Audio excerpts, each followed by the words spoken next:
బాబా చెప్తున్నారు, మధురమైన పిల్లల్లారా, తండ్రి జతలో ఎగిరిపోయేందుకు సంపూర్ణ పవిత్రులుగా అవ్వండి, సంపూర్ణంగా సరెండర్ అవ్వండి.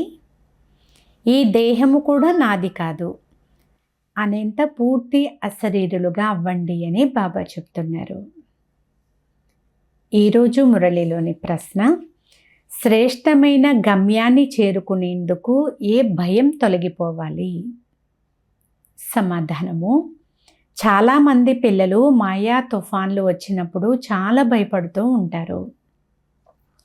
ఈ తుఫాన్లు చాలా సతాయిస్తున్నాయి, వీటిని ఆపండి బాబా అని చెప్తారు.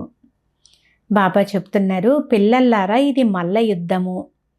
ఆ బాక్సింగ్లో కూడా ఎప్పుడూ ఒకే వైపు నుండి అయితే దాడి జరగదు. ఇరువైపుల వారు దాడి చేస్తారు కదా మల్ల యుద్ధంలో. ఒకవేళ ఒకడు 10 దెబ్బలు వేస్తే రెండవ వాడు 5 దెబ్బలైనా వేస్తాడు. కావున మీరు భయపడకూడదు, మహావీరులుగా అయి విజయులుగా అవ్వాలి. అప్పుడే ఉన్నతమైన లక్ష్యాన్ని చేరుకోగలుగుతారు.